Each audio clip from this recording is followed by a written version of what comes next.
오늘 우리에게 주시는 하나님의 말씀은 갈라디아서 6장 1절부터 5절까지 말씀입니다. 주보에는 1절부터 10절이라고 나왔는데요.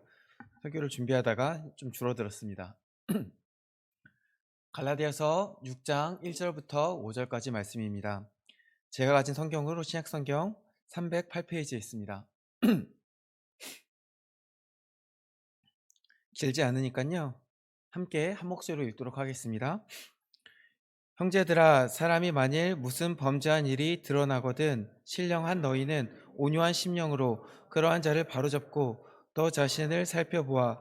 너도 시험을 받을까 두려워하라. 너희가 짐을 서로 지라. 그리하여 그리스도의 법을 성취하라.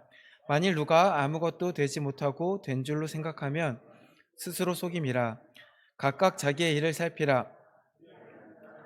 자기에는 있어도 남에게는 있지 아니하리니 각각 자기의 짐을 질 것이라. 아멘. 네, 아시는 분은 아시겠지만 제가 손목을 다쳤었어요. 그래서 한참 파스도 붙이고 다니고 그랬는데 이게요 한 반년이 갔습니다. 살짝 삔 거였는데 반년 동안 낫질 않더라고요. 이게 오른손이니까 자꾸 써서 그러는지 제가 집에서 청소기도 돌리고 이게 뭐 설거지도 하고 그럴 때 손목을 쓰긴 합니다만, 그래서 그런 건지 아니면 밖에서 자꾸 애들이랑 농구를 해서 그런 건지 모르겠는데 반년이 지나도 안 나는 겁니다.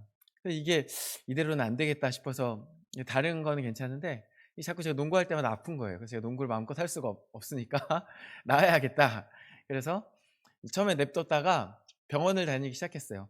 그래서 이제 한의원에 가서 침도 맞고 또 우리 이제 강 장로님 댁에 가가지고 이제 사열도 받고 여러 가지 제가 노력을 했습니다.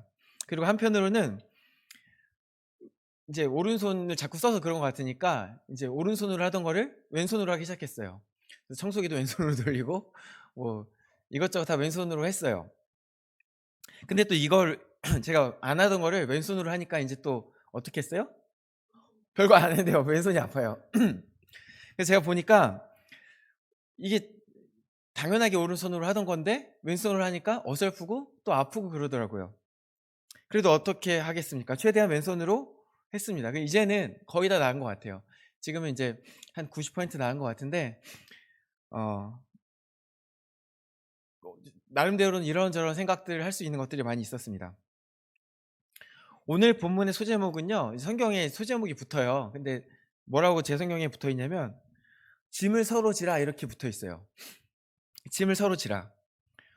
오늘 바울이 갈라디아 교회에게 너희가 서로 짐을 지라고 권면하고 있는 본문이에요. 그러면 이 서로 짐을 진다는 것이 무슨 뜻일까? 제가 방금 이제 오른손이 아프니까 왼손이 그 일을 했다라고 얘기를 했는데 이러한 것들일까? 물론 그럴 수 있습니다. 이게 특히 이제 로마서 15장 1절을 보면요. 믿음이 강한 우리는 마땅히 믿음이 약한 자의 약점을 담당하고 자기를 기쁘게 하지 아니할 것이라고 권면합니다. 우리가 한 몸이라면 좀 더 강한 쪽이 약한 쪽을 도울 수 있습니다. 어디가 아플 때 좀 멀쩡한 쪽이 다른 일을 할 수가 있습니다. 이거는 바울이 우리에게 전하고 있는 한 몸에 대한 진리입니다. 그런데 특별히 오늘 갈라디아서의 맥락 속에서는 오늘 본문 조금 또 다르게 다가올 수도 있습니다. 이게 이제 같은 성경을 이렇게도 읽고 저렇게 읽는다 그러니까 저거 뭐야 이상한 거 아니야? 그렇게 생각하실지 모르겠는데요. 성경이요. 성경이 이제 우리가 살아있는 하나님의 말씀으로 봤잖아요. 그것은 무슨 의미냐? 물론 이 성경을 쓴 저자의 의도가 있어요. 항상 바울이 이 갈라디아서를 쓸 때 그 의도가 있었을 거예요. 근데 이것이 살아있는 하나님의 말씀으로 이제 우리에게 들린다는 건 무슨 뜻이냐면 바울이 갖고 있던 어떤 의도를 때로는 뛰어넘어서 하나님께서 말씀하시는 경우도 있다라는 거예요. 그런 경험 해보신 적 많이 있으실 텐데 같은 말씀도 우리가 때에 따라 성령님의 감동하심에 따라 서로 다르게 우리에게 들어올 때가 많이 있습니다. 그래서 이제 제가 지금 말씀드리고자 하는 건 이상한 게 아니고요. 살아있는 하나님의 말씀이 성령 하나님의 역사 가운데 때로 다르게 다가올 수 있다. 이런 맥락 속에서 그러면 오늘 본문은 아까 말씀드린 것처럼 우리가 서로 누군가 아플 때 서로 짐을 지라는 의미로 그 2절 말씀이 읽힐 수도 있겠지만, 그러나 바울이 특별히 이 갈라디아서를 쓸 때 어떤 의도를 가지고 썼는지를 이 전체 맥락을 가지고 한번 살펴보자는 겁니다. 그래서 오늘 본문이 6장의 굉장히 일부지만 살짝 이렇게 갈라디아서 전체 내용을 빠르게 좀 지나가면서 맥락을 살펴보고자 합니다. 갈라디아서는 바울이 갈라디아 교회들에게 보낸 편지입니다. 이 갈라디아 교회에는 문제가 있었어요. 그것은 할례를 주장하는 유대 그리스도인들이 들어와 다른 복음을 전한 거예요. 다른 복음이 무엇입니까? 너희가 예수님을 믿는 거 나도 알아. 나도 예수님 믿어. 나도 십자가 믿어. 십자가를 통해 구원받지. 그런데 한 가지 더 해야 돼. 그게 뭐냐? 할례야. 할례를 받아야 돼. 너희가 믿고 있는 예수님이 구약에서 말씀하시는 그 그리스도잖아. 근데 구약의 하나님께서 구원의 징표를 주신 게 뭐야? 할례잖아. 그러니까 할례 받아야 돼. 구원을 부정하는 거 아니야. 예수님께서 너희를 구하신 것은 맞는데 구약에 있는 것들을 볼 때 이게 맞는 것 같아. 그렇게 할례를 이야기한 겁니다. 그런데 바울은 분명하게 선언합니다. 바울 자신이 자신의 선교팀과 함께 전한 복음, 십자가의 복음 외에 다른 복음을 전하는 자는 누구든지 저주를 받을 것이다. 이게 조금 이제 나중에 나오는 요한계시록에 비슷한 표현이 나오는데 거기는 이제 한 자라도 더하면 저주를 받을 것이라는 표현이 나오는데 같은 맥락이에요. 하나님의 복음은 십자가 그 자체로 완전합니다. 구원에 다른 것은 필요 없어요. 십자가를 믿는 믿음, 하나님께서 우리를 위해서 그 아들 예수 그리스도를 주셨다는 그 믿음, 예수 그리스도를 입으로 시인하면, 우리의 주로 시인하면 예수님께서 우리 안에 오셔서 우리 구원을 허락하시는 거예요. 우리에게 필요한 것은 다른 무엇이 아닙니다. 어떤 율법적인 요구가 아닙니다. 다만 믿음입니다. 여기에 한 자라도 더하면 저주를 받을 것입니다. 특별히 바울은 천사라 할지라도, 하늘에서 내려온 천사라 할지라도 다른 복음을 전하면 저주를 받을 것이라고 이야기하는데요. 사실 예나 지금이나 그런 이단들이 많이 있었던 것 같아요. 내가 환상 중에 천사를 봤는데 천사가 나한테 와서 이걸 더해줬어. 지금도 그런 이단들이 있어요. 뭐 미카엘이 나한테 왔는데 미카엘이 예수님 믿는 거에다가 이제 앞으로 말세가 다가왔으니까 이 말세에 맞게 이 표를 받아야 돼. 뭐 이런 걸 주장하는 그런 이단들이 지금도 있어요. 처음부터 지금까지 있었습니다. 그러나 바울이 말씀하건대 천사라도 그거 가짜죠. 사실 진짜 천사가 아닙니다. 그러나 사실 진짜 천사라 할지라도 이 그리스도의 복음에 다른 무언가를 전하는 자들은 저주를 받을 것이다. 이렇게 단언하고 있어요. 심지어 이 바울의 표현에 의하면 이 갈라디아 교회의 할례를 받아야 하는 자들은요, 그저 그리스도의 십자가로 말미암아 받게 되는 그 박해를, 유대교회에게 이단 정죄를 받아서 받게 되는 그 박해를 면하고자 박쥐처럼 이때는 이렇게 붙이고 저때는 이렇게 붙으려고 할례를 주장하는 것이다. 이렇게 그들을 비판하고 있습니다.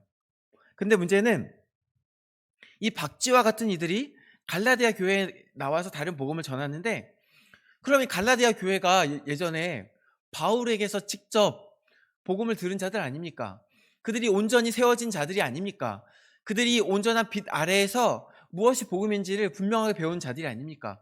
분별해야지요. 그런데 거기에 다시 휩쓸리고 있다는 것입니다. 그래서 바울이 지금 매우 화가 났습니다. 다른 서신서들과 달리 갈라디아서는요, 정말 간단한 인사만 한 다음에 바로 본론으로 들어갑니다. 보통은요, 바울이요, 자기소개 이후에 좀 그 교회에 대한 공치사를 해요. 너희가 이런 걸 했다더니 잘하더라. 너의 믿음이 좋다더라. 이제 고린도 교회 같은 경우도 여러 가지 문제가 많았잖아요.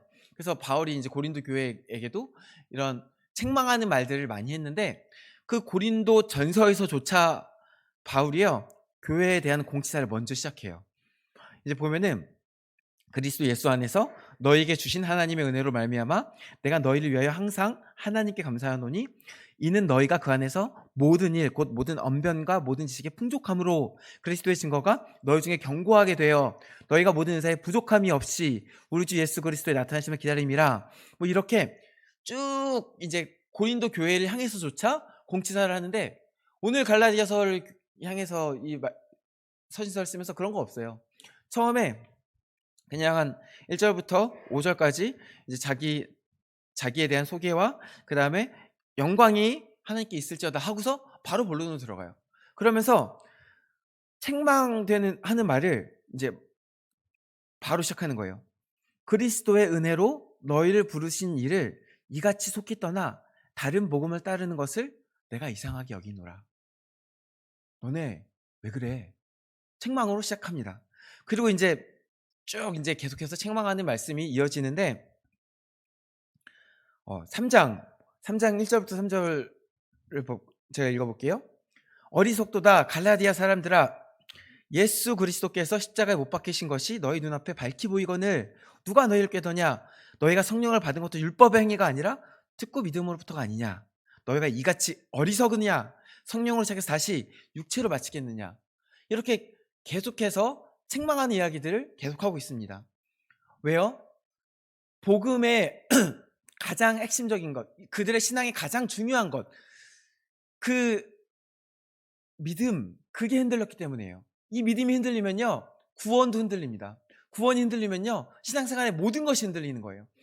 쉽게 말해서 집을 지어놓고 왔는데 그 집에 기반이 흔들리고 있는 거예요. 반석이 흔들리고 있는 거예요. 바울이 지금 미치고 팔짝 뛸 노릇이에요. 자기가 그렇게 노력해서 이 복음에 대해서 분명히 전하고 왔는데 이제 와서 다시 다른 것이 흔들리면 이렇게까지 화를 안 내겠는데, 고린도전서에서는 이렇게까지 화를 안 내지 않습니까? 근데 그 기반 자체가 흔들려 버리니까 지금 계속해서 책망하고 있습니다. 그래서 지금 3장에 이르러서는 이번에는 이제 아브라함의 이야기를 가지고 그들을 책망하고 있습니다. 아브라함은요, 유대인들의 조상이죠. 그들이 생각하는 그들의 근원입니다. 근본입니다. 유대인들의 근본은 아브라함입니다. 그래서요, 이제 보면은 누가복음에 예수님의 족보가 나오고 마태복음에 예수님의 족보가 나오는데, 누가복음의 족보는 이제 예수님부터 시작해서 하나님까지 올라가죠. 근데 마태복음의 족보는 어디부터 시작합니까? 아브라함이에요. 그 위는 필요가 없어요. 유대인들에게는 거긴 별 필요 없고 아브라함부터 시작하면 이제 되는 거예요. 그 유대인들끼리는 다 알아들어요. 그래, 유대인부터 시작했구나. 근본 있네. 예수님께서 근본 있는 분이네. 거기서부터 시작되면 되는 거예요. 근데 이 아브라함에 대해서 얘기를 할 때 창세기에 뭐라고 나와 있습니까? 15장에 하나님을 믿음에 그것을 그에게 의로 정하셨다. 사실 이 아브라함도 율법이 아니라 믿음으로 구원을 받은 건 아니냐, 이 얘기를 하고 있어요. 너희가 구약 얘기를 하면서 구원이 율법에서 난다고 이야기하는데 율법이 먼저냐 아니면 아브라함이 먼저냐? 율법 이전에 이제 갈라디아서에 나온 표현에 의하면 430년 전에, 율법이 오기 430년 전에 이미 아브라함에게 하나님께 나타나셔서 그가 믿음으로 그를 구원하신 건 아니냐. 구약에서도 사실은 율법보다 믿음이 먼저다. 다만 율법은 뭐냐? 마치 유업을 이을 자가, 그 집의 상속자가, 후계자가 아직 어릴 적에는, 아직 연소하여 판단할 수 없을 때에는 누군가 후견인이 붙어서, 이거는 이제 헬라 당시의 문화입니다. 누군가 후견인이 붙어서 그 사람이 이제 성년이 될 때까지 그를 돌봅니다. 그리고 그가 바르게 판단할 수 있는 성년이 되면 그에게 집안에 있는 모든 것을 이제 주는 것입니다. 근데 그 전까지는 이 집안의 후계자라고 할지라도 후견인의 말을 따라야 합니다.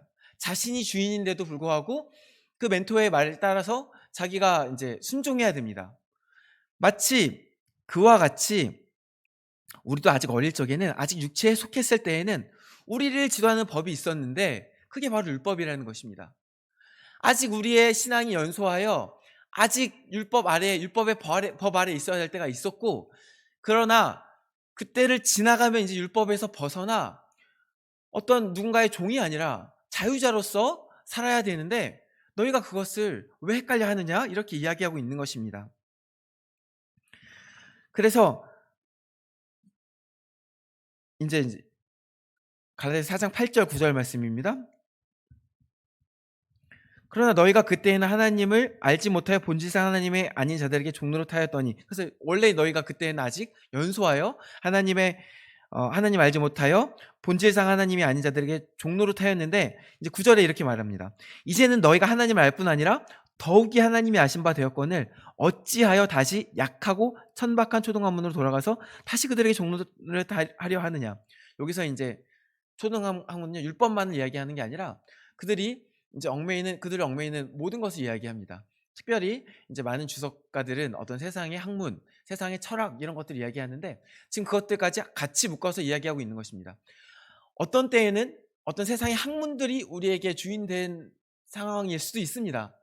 어떤 때에는 율법이 우리에게 주인된 노릇을 할 수 있습니다. 그러나 때가 되어 하나님 안에서 우리가 자유자가 되었을 때 그때는 이제 그것을 넘어서는 것입니다.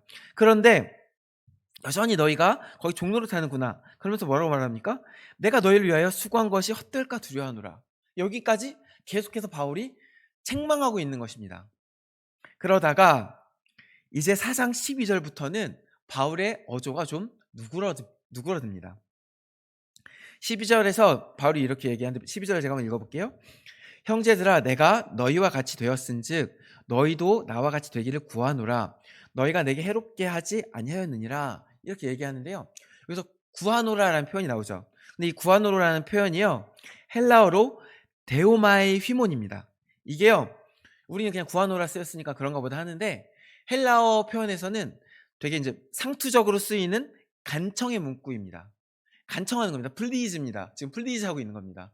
그 전까지는 너희가 잘못했다, 틀렸다 이렇게 견책하고 있다가 이제 근데 제발 정신 좀 차리고 제발 그러지 말고 이렇게 해라. 그러면서 자기의 과거 이야기를 합니다. 내가 전에 너희에게 나아갔을 때 내 육체의 연약함이 있었는데 너희가 그때는 나한테 그렇게 하지 아니하였잖아. 그때는 너희가 나한테 굉장히 극진하게 해줬잖아. 그때 너희가 나를 섬기기를 마치 예수 그리스도를 섬기는 것처럼 섬겼잖아. 내가 전하는 복음 가운데 너희가 순종하였잖아. 그때 너희가 열심히 마치 자기의 눈이라도 빼어줄 것처럼 나에게 순종하였잖아. 근데 왜 이제 와서 내가 너에게 참된 말함으로 너에게 원수가 되었느냐. 내가 너희한테 옳은 소리를 한다고 오히려 나를 대적하고 오히려 나를 그렇게 깎아내리느냐. 이렇게 이야기하는 겁니다. 옛날 얘기를 하면서 분위기를 반전시키고 있는 거예요. 그렇지만 여전히 그 뒤에도 그 다른 복음에 대한 다른 복음에 빠진 갈라디 교회의 문제에 대한 주제에서 벗어나진 않고요. 이 다른 복음을 가져온 대적자들에 대한 비판은 계속 이어집니다. 다만 어투가 조금 이제 누그러든 것 같습니다. 그리고 이제 이 바울이 하갈과 사라 이야기를 꺼냅니다. 이게 갈라디아 4장입니다. 보세요. 지금 바울이요.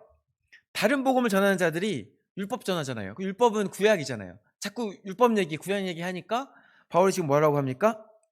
4장 21절에 내게 말하라. 율법 아래에 있고자 하는 자들아. 율법을 듣지 못하였느냐? 그래 우리 율법으로 얘기해보자. 너희가 자꾸 누군가 율법을 갖고 와서 율법에 이렇게 얘기했잖아 얘기하는데 좋아 우리 율법 얘기해보자. 바울이 사실 율법에 대해서 꿀리는 게 있습니까? 바울이 누구보다 율법에 박식한 바리새인이었습니다. 그 누구보다도 그 당시 율법에 정통한 학자였습니다. 그런데 지금 번데기 앞에서 줄은 잡냐? 좋아, 율법으로 얘기해보자 하면서 바울이 이야기를 꺼내고 있습니다. 이 하갈과 사라 둘 모두가요 아브라함의 자손이었습니다. 근데 하갈은 시내산에서 자녀 이스마엘 낳았는데 시내산에서 낳았다는 게 의미심장합니다. 시내산은 이제 모세가 율법을 받은 장소잖아요. 그래서 이 하갈은요 하갈과 이스마엘은 율법의 언약을 상징합니다. 지금 이제 성경에 그렇게 나와 있어요. 그리고 동시에 이 이스마엘은 아브라함이 하나님을 믿지 못하여서 100세가 되면 아들을 준다 그랬는데 시간이 아무리 가도 자녀는 주지 않으시고 아내 사라는 이제 태가 다치는 것 같으니까 사람의 방법으로 다른 여자를 통해 여종을 통해서 하갈을 통해서 그 자신의 자손을 낳은 것이 이스마엘 아닙니까? 하나님을 믿지 못해서 육체의 방법대로 육체의 생각대로 그 답을 구하고자 한 것이 그 결과가 이스마엘입니다. 그래서요 이스마엘은 방금 말씀드린 것처럼 율법을 상징하지만 또 한편으로는 육체를 따라 간 것을 상징합니다. 그런데 반대로 사라의 자손은요 하나님께서 주신 아브라함의 복음의 언약을 상징합니다. 왜냐하면 하나님께서 약속하신 그 대상 자체가 이삭 아닙니까? 약속에 따라 주신 그 응답이 이삭 아닙니까? 그래서 이삭이 바로 이 약속의 상징입니다. 그런데 너희가 이들 중에 누굴 따르겠느냐 이렇게 바울이 묻고 있는 것입니다. 근데 그 당시 보면 하갈의 자손 이스마엘이 이 이삭을 이미 아브라함 때 핍박하였다. 필연적으로 육체의 소욕을 따라 난 것들이, 육체를 따르는 자들이 이 약속을 따르는 자들을 핍박하는 것은 당연한 것이다. 그렇게 얘기하는 것입니다. 그러나 결국 이스마엘이 이 이삭을 핍박하여 쫓겨났던 것처럼 율법을 따르는 자들, 육체에 속한 자들은 결국은 쫓겨날 것이다. 근데 너희가 누굴 따르겠느냐? 너희가 어떻게 행하겠느냐? 이렇게 이야기합니다. 그리고 갈라디아서 5장에서는 이렇게 시작합니다. 그리스도께서 우리를 자유롭게 하려고 자유를 주셨으니 그러므로 굳건하게 서서 다시는 종의 멍에를 매지 말라. 이게 지금 바로 앞에 있는 어, 이삭의 어머니 사라. 사장에서는 사라에 대해서 이 하갈과 반대되게 하갈은 여종, 그리고 사라는 반대되는 대립되는 개념으로 자유 있는 여자라고 이렇게 나오는 건데, 이제 이 하갈과 사라를 대립시키고 이스마엘과 그리고 이 이삭을 대립시키면서 자유가 없는 여종과 자유 있는 자로 이야기를 바꾸고 있습니다. 그래서 지금 자유 이야기를 하는 거예요. 그러면서 5장 1절에 그리스도께서 우리를 자유롭게 하시려고 자유를 주신 거 아니냐.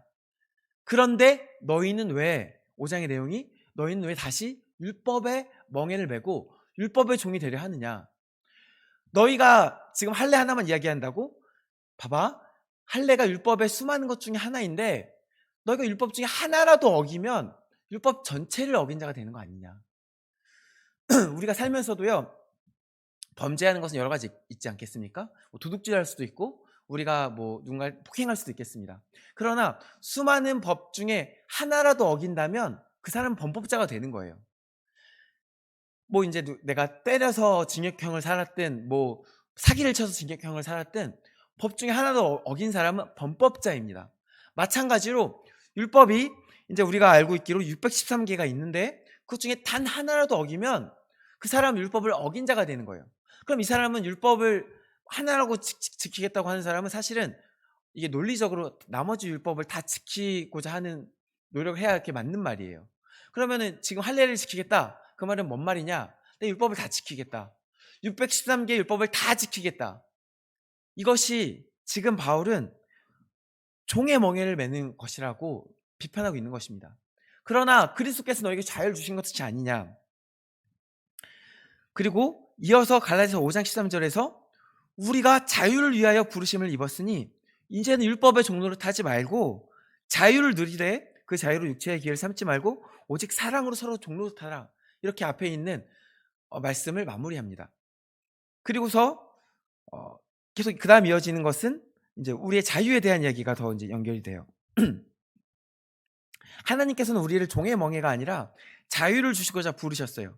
그러므로 우리는 하나님의 뜻에 따라 자유를 누려야 해요. 그리고 자유를 누린다는 것은 어쩌면 더 좋은 거잖아요. 종의 멍에를 매는 것보다 우리가 더 좋은 거잖아요. 그런데 문제가 있어요. 우리가 자유를 누린다고 할 때 이 자유라는 단어에 오해를 할 때가 있어요. 내가 먹고 싶을 때 먹고 내가 자고 싶을 때 자고 뭐 이 정도는 괜찮습니다. 근데 내 한도 이상의 것을 먹고 한도 이상의 것을 탐내고 내 옆에 사람이 갖고 있는 것이 마음에 들면 내 마음대로 빼앗고, 안 뺏기려 그러면 때려서 빼앗고, 때려서도 못 뺏으면 죽여서 빼앗고, 이렇게 하는 것이 자유입니까? 내 마음대로 하는 것에 그 한도가 없는 것, 내 마음대로 하는데 그 어느 정도 절제함이 없는 것, 이것이 자유가 아닌데 어떤 사람들은 예나 지금이나 그 한도 없이 무조건 내 마음대로 하는 것, 내 육체를 위해서 내가 할 수 있는 것은 모두 다 하는 것, 그것을 자유라고 생각합니다. 그러나 그것은 방종입니다. 바울의 때도 이렇게 생각하는 사람들이 있었습니다. 아니 어쩌면 갈라디아 교회 가운데 사람들이 다시 율법의 법을 가져와 강제하려고 했던 배경에 이런 방종주의자들이 있었기 때문일지도 모르겠습니다. 어떤 학자들은 그렇게 그 상황을 해석합니다. 그러나 그것은 자유가 아닙니다. 우리의 육체를 위해서 그 한도 없이 하고 싶은 대로 마음대로 하는 것, 그것은 자유가 아닙니다. 또한 하나님께서 자유를 주신 목적도 우리의 육체를 위한 것이 아닙니다. 그래서 바울은요, 자유를 선언하는데 그냥 자유를 선언하는 데서 그치지 않고 한 걸음 더 나아가 잘못된 자유, 곧 육체의 소욕에 따라 아무 제한 없이 아무렇게나 사는 방종의 삶을 경계합니다. 그래서 이거에 대한 경계로 그 반대로 무엇을 말씀하고 있습니까? 성령에 따라 사는 삶. 거기에 참된 자유가 있다는 것입니다. 다른 것이 아니라 우리 육체의 소욕을 위하여 사는 자유가 아니라 내 몸을 위하여 내 마음대로 하는 자유가 아니라 자유에도 목적이 있는 거예요. 근데 내 몸의 어떤 필요와 내 몸의 쾌락과 내 즐거움을 위한 자유가 아니라 사랑을 위한 자유를 해라. 서로 사랑하는 자유를 해라. 바울이 그 자유, 온전한 자유, 진짜 자유에 대해서 지금 말씀하고 있습니다. 그 사랑은요, 특별히 서로 종노릇하는 것, 서로를 섬기는 것입니다. 그래서 갈라디아서 5장 13절에 이렇게 바울이 이야기합니다. 형제들아 너희가 자유를 위하여 부르심을 입었으나 그러나 그 자유로 육체의 길을 삼지 말고 오직 사랑으로 서로 종노릇하라. 우리의 자유가요, 사랑을 위해 주어진 건데 되게 아이러니하게요, 그 사랑이 종노릇하는 거예요. 종노릇하는 건 뭡니까? 예수님께서 마지막 잡히시던 날, 자기가 잡히시던 것을 알게 되셨을 때 가장 먼저 뭐 하셨습니까? 허리에 수건을 두르고 제자들 앉혀놓고 발을 씻기셨습니다. 이 종이 하던 거예요. 발을 씻기는 거는 노예가 하던 건데 심지어 유대 사람들에게는 이런 율법이 있었어요. 같은 유대 노예에게는 발을 닦이는 일을 시키지 말아라. 왜요? 노예가 하는 일 중에서도 가장 더럽고 천한한 일이 다른 사람 발 닦아주는 일이었던 거예요. 근데 예수님 어떻게 하셨어요? 이제 그게 요한복음 13장인가 나오는 것 같은데 제가 정확한 장은 기억 안 나는데 그게 시작될 때 예수님께서 끝까지 자신의 제자들을 사랑하기로 결심하시고요. 그 다음에 맨 처음에 하신 게 발을 씻긴 거예요. 종노릇 하신 거예요. 그러면서 서로 섬기라 말씀하신 거예요. 이게 사랑이에요. 다른 사람을 섬기는 거. 근데 그게요, 우리의 지금 잣대로 볼 때는 기분 좋은 일이 아니에요. 아니, 섬김 받는 게 좋잖아요. 누군가 내 발 닦아주는 게 좋지 내가 발 닦아주는 게 좋습니까? 이게요, 우리가 사실은 세상을 살면서, 세상에 태어나고 우리가 타락한 인생을 살면서 세상 가운데 우리 안에 일그러진 기준들이에요. 우리가 온전히 하나님 안에서 기준이 회복되면요, 이게 기쁜 일이라는 걸 알게 돼요. 혹시 사랑하는 이제 가족의 발을 씻겨주신 적 있으십니까? 자녀들 발 어릴 적에 많이 씻겨주시죠? 그 더럽습니까? 좀 더럽긴 하죠. 애들 똥 싸면 또 그것도 더럽긴 하죠. 그러나 그렇다고 그게 아씨 내 치욕적이야, 내가 내 아들의 똥을 닦다니 내가 내 딸의 발을 씻기다니, 그런 사람 아무도 없습니다. 사랑으로 섬길 때 그것은 기쁜 일이에요. 우리의 자유는 어디에 향한 것입니까? 사랑으로 섬기는 것을 위한 것이에요. 근데 그게 우리 생각에는 더러운 것, 치욕스러운 것, 약한 자가는 것. 근데요, 예수님이 그렇게 하셨다니까요. 그 속에 참된 기쁨과 행복이 있다니까요. 그것을 위해서 자유가 주어진 것입니다. 그래서 바울은 이 서로 섬기는 사랑을 하라고, 이것을 위해서 자유가 주어졌다고 선언하고 있어요. 근데 우리가 육체의 소욕을 따라서 하면은 결국 이것을 따라갈 수가 없어요. 왜냐하면 세상의 기준대로 육체의 소욕을 따라하면은 기준 자체가 다르거든요. 내 육체를, 내 몸을 기준으로 삼으면 내 몸은 피곤한 거잖아요. 누구를 섬긴다는 건 내 몸을 더 쓰는 거예요. 내 에너지를 쓰는 거예요. 그러면 나는 더 피곤하죠, 몸은. 하나님께서 주신 행복은 몸의 평안함에 있는 거 아니에요. 정신적으로 정서 가운데 참된 기쁨을 누리는 거예요. 몸은 피곤할지라도, 섬기는 가운데 내 몸은 좀 더 힘들지라도 하나님께서 주시는 그 기쁨을 누리는 거예요. 근데 육체를 기준 삼아 버리면 철저하게 부딪힙니다. 그래서 둘 중에 하나만 따르는 거예요. 육체를 따르든 성령을 따르든 둘 중에 하나만 따라라. 그러면서 이제 우리가 성령에 따라 행하게 되면 우리 안에 자연스럽게 사랑과 희락과 화평과 오래 참음과 자비와 양성과 충성과 온유와 절제가 나타나는 거예요. 여기에 사랑 다음에 희락이 있음을 기억하십시오. 사실 사랑이 맨 앞에 있는 건 당연한 얘기예요. 왜냐하면 나머지가 다 사랑에 속한 것들이거든요. 기쁜 것도 화평도 오래 참음도 이 고린도전서 13장에 있는 사랑에 대한 설명해 보면 다 사랑에 속한 개념들 아닙니까? 그러면 사랑 빼고 제일 먼저 온 게 뭐예요? 희락이에요. 그 속에 기쁨이 있는 거예요.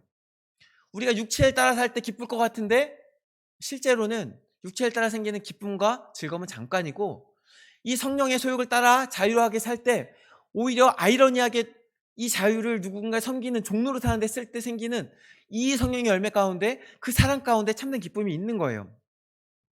여기까지가 이제 오늘 본문 앞까지 쭉 오는 맥락이에요.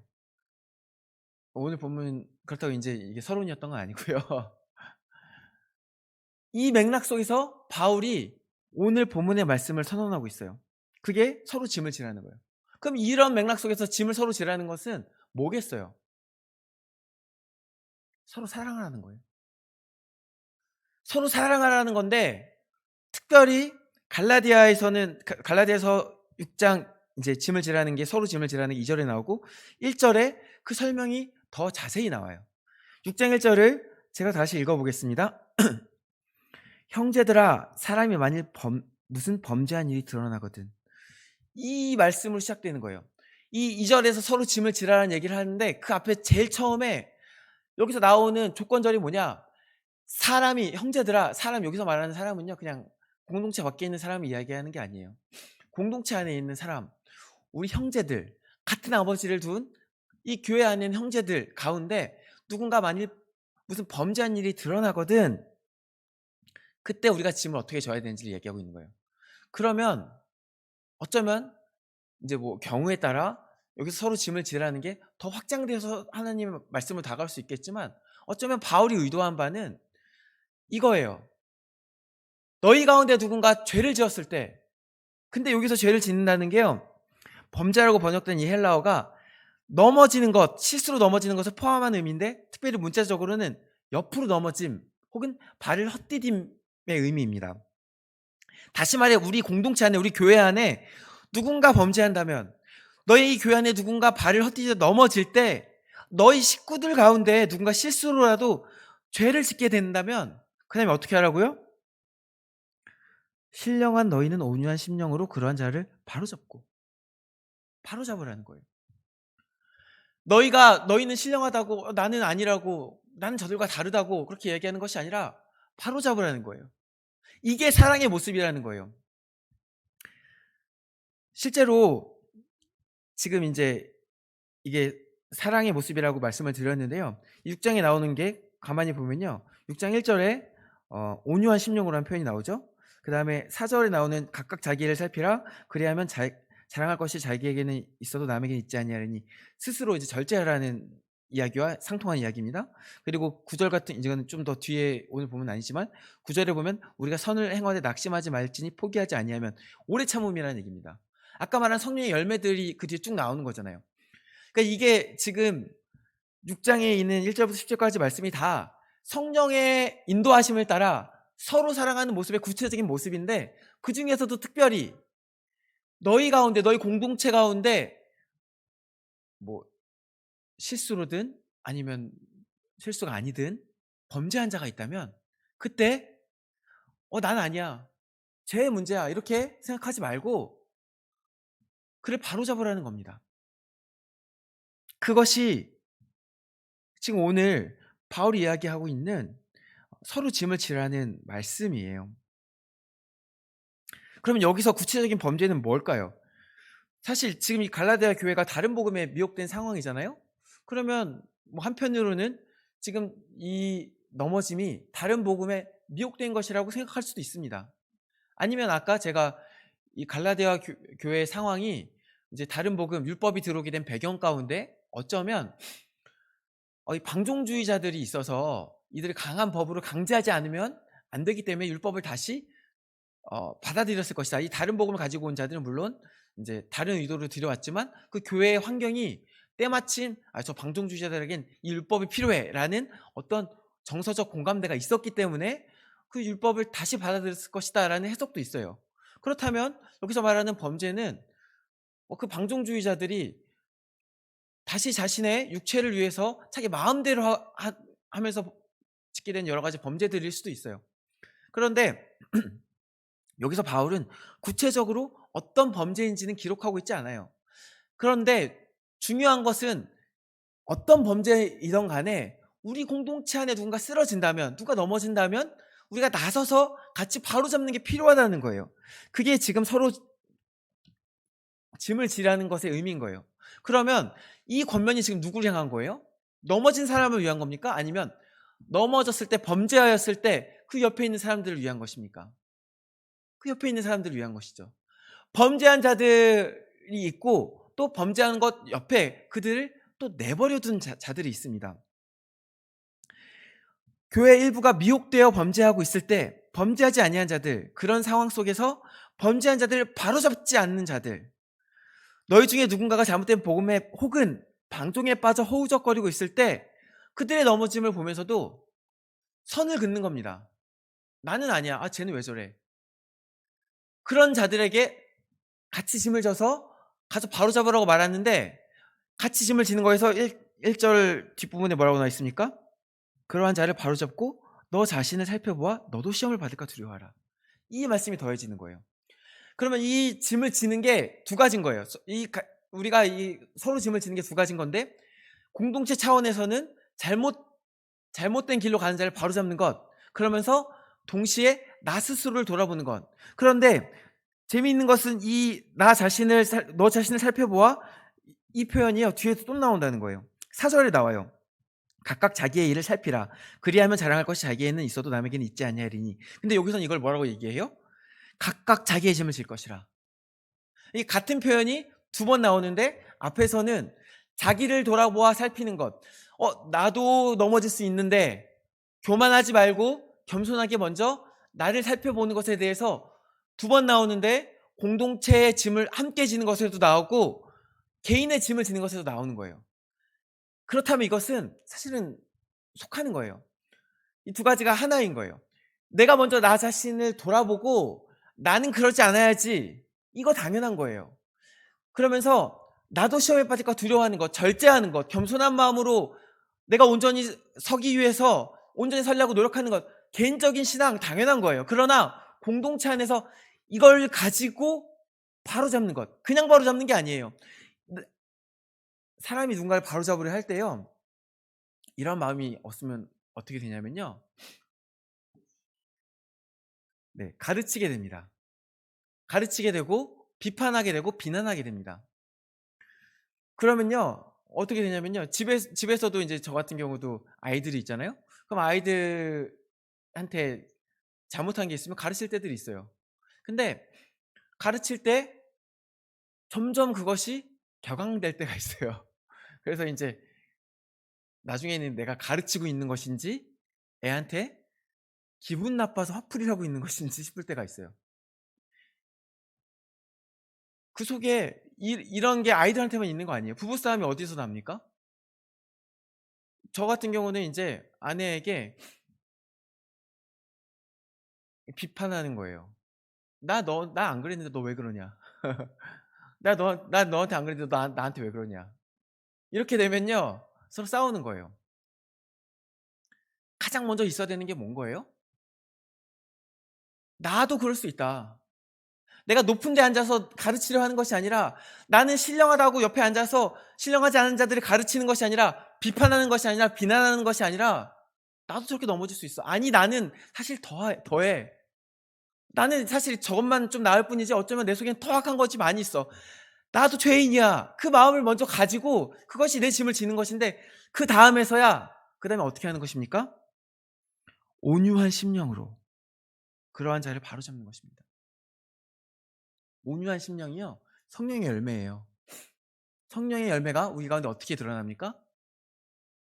성령의 말씀에 순종하며 살 때 드러나는데, 특별히 성령의 열매에 드러나는 것은 말씀을 통해 드러나고 기도 가운데 드러납니다. 우리가 기도하는데 실제로 우리가 바뀌는 것은 말씀과 기도 생활 속에서 우리 삶이 바뀌어요. 기도를 하는데 점점 내 생각이 바뀌고 내 삶이 바뀌게 됩니다. 온유가 어디서 드러날까요? 기도하는 가운데 드러납니다. 그냥 가서 제 잘못한 것 같아 가서 들이박지 말고 기도하는 가운데, 하나님, 제가 죄인인데 공동체를 사랑하는 마음으로 이 공동체 안에 어려움이 있는 것을 가만히 둘 수가 없습니다. 온유한 심령을 주시옵소서. 하나님, 근데 이것이 옳은 것인지 아닌 것인지 분별할 수 있게 해 주시옵소서. 기도하고 숙고하고 겸손한 마음으로 나아가서 절제함으로 권면해야 되는 겁니다. 그게 공동체 가운데 서로 짐을 지는 것입니다. 사랑하는 성도 여러분, 공동체는 같은 짐을 집니다. 옆에 있는 누가 잘못했는데 어, 내 잘못 아니라고 뒷짐지면 그 공동체 아닙니다. 만약에 공동체에 누군가 미혹되고 실수하고 넘어졌는데 그냥 거기다 대고 난 안 그랬는데 그러면서 손가락질 한다면 그거 한 몸 아닙니다. 아까 이제 이 짐이라는 단어가 6장 1절에 나오고 5절에 나온다 그랬는데 1절 2절에 나오고 5절에 나온다 그랬는데 2절에 너희가 서로 지는 짐을 서로 지는 짐에 대해 나오고 5절에는 개인이 지는 각기의 짐을 각기 지는 짐이 나오는데요. 사실 이 짐이라는 단어가 두 단어가 헬라어로 다른 단어예요. 그래서 6장 2절에 있는 짐은요. 이제 성경 밑에도 이제 각주로 나오는 경우들이 있는데 무거운 짐이라고 번역할 수 있어요. 무거운 짐 혹은 짓누르는 짐입니다. 공동체 가운데 누군가 범죄하는 것은요. 공동체 전체를 짓누르는 무거운 짐입니다. 나와 상관없는 일이 아닙니다. 이 공동체 가운데 누군가 잘못된다면 실수로 그러든 아니든 넘어졌든 아니든 누군가 이 속에서 아픔을 겪는다면 실족한다면 발을 헛디딘다면 그 사람만의 문제가 아니라고요. 내 문제예요. 왜냐면 우리니까요. 그래서 그거를 가만히 두면 안 되는 거예요. 그렇다고 아까 말씀드린 것처럼 무언가 잘못된 것을 볼 때마다 다 가서 막 다 따지라는 것은 아닙니다. 이것과 관련해서 마태복음 18장 15절에 이미 주신 말씀이 있어요. 제가 이것도 한번 읽어볼게요. 마태복음 18장 15절부터 20절까지 읽어보겠습니다. 내 형제가 죄를 범하거든 가서 너와 그 사람들과만 상대하여 권고하라. 만일 들으면 내가 내 형제를 얻은 것이요. 가장 먼저 이제 죄를 범하면 가서 권고하라 그러는데요.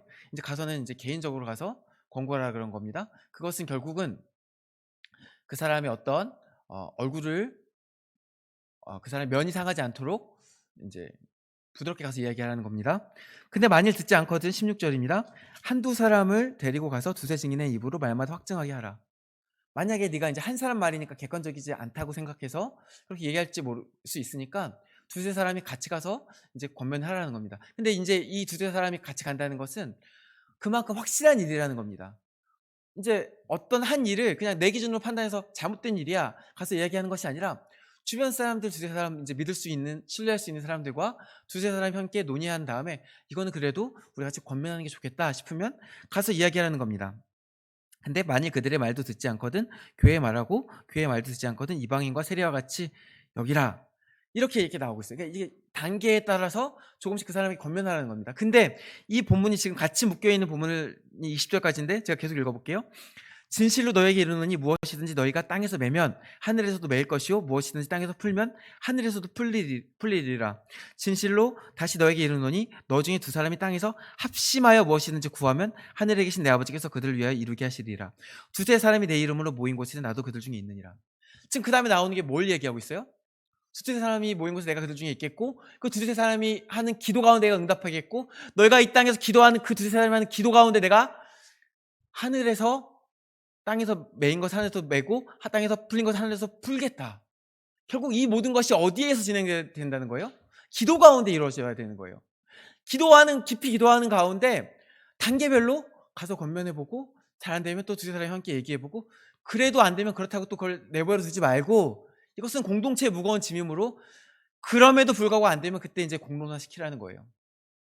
그냥 이제 내가 보기에 그냥 잘못했는데 그래서 하라는 그런 수준의 어떤 것이 아니라 그렇게 공론화할 만큼 사실은 큰 문제여야 되는 거 사실은. 근데 그런 게 있을 때 그냥 내버려 두지 말고 기도하는 가운데 하나님께서 이것들을 풀어주실 것을 믿는 마음으로 기도와 함께 주시는 온유한 심령으로 온유한 마음을 가지고 겸손하게 나아가서 그것을 권면하는 것입니다. 그것이 바로 공동체 가운데 우리를 짓누르는 짐을 함께 지는 것입니다. 사랑하는 성도 여러분, 우리 가운데도 당연히 이런 일이 있을 수 있습니다. 사람이요 약합니다. 뭐 보시면 아시겠지만 저도 그렇고 서로도 이제 서로 이제 오래 같이 지내시면 지내실수록 서로의 약함을, 이런 거는 누가 더 약하고 또 이런 거 누가 잘할 수 있고 다 압니다. 근데 어떤 것은 또 인제 같이 그것을 그냥 그러니 이해하고 가야 될 것도 있고, 어떤 것은 좀 우리가 같이 고민해야 되는 것도 있을 수 있습니다. 그런 것들을 대할 때 근데 그냥 내버려 두지 마시고 먼저 기도하십시오. 많이 기도하시고 특히 이것은 많이 기도하시고 온유한 마음으로 그것을 권면할 어 확신을 하나님께서 주셨을 때 가서 이야기하고, 그리하여 우리 공동체 가운데 악이 어떤 실수라도 있다면 그것을 내어 쫓아야 합니다. 그러면 공동체가 그 짐을 함께 지게 됩니다. 그리고 그것을 하나님께서 지게 됩니다. 사랑하는 성도 여러분, 이와 같이 우리가 서로 함께 짐을 지고 또 한편으로는 자기 자신을 돌아보아 자기의 짐을 지는 우리 산모 공동체 되기를 축원합니다. 함께 기도하시겠습니다. 우리를 사랑하시는 아버지 하나님, 우리를 하나의 몸으로 부르시고 우리를 한 공동체로 부르셨습니다. 주님, 우리가 서로가 서로를 바라볼 때 한 몸인 것을 알 수 있게 하시고 느낄 수 있게 하시고 그것들이 우리에게 영향을 주는 것을 깨달을 수 있게 하여 주옵소서. 우리 안에 연약한 자가 있으면 함께 힘을 낼 수 있게 도울 수 있게 하시고, 우리 안에 무너진 자가 있다면 우리가 함께 세울 수 있게 하시고, 우리 안에 넘어진 자가 있다면 함께 애통하는 마음으로 회개할 수 있게 은혜를 더하여 주옵소서. 주님의 사랑 안에 우리가 오직 사랑으로 이 일들을 행하기를 원하오니 주의 사랑을 부어주시고 우리 안에 그만큼 기도가 넘치게 하여 주시옵소서. 감사드리오며 예수 그리스도 이름으로 기도드립니다. 아멘.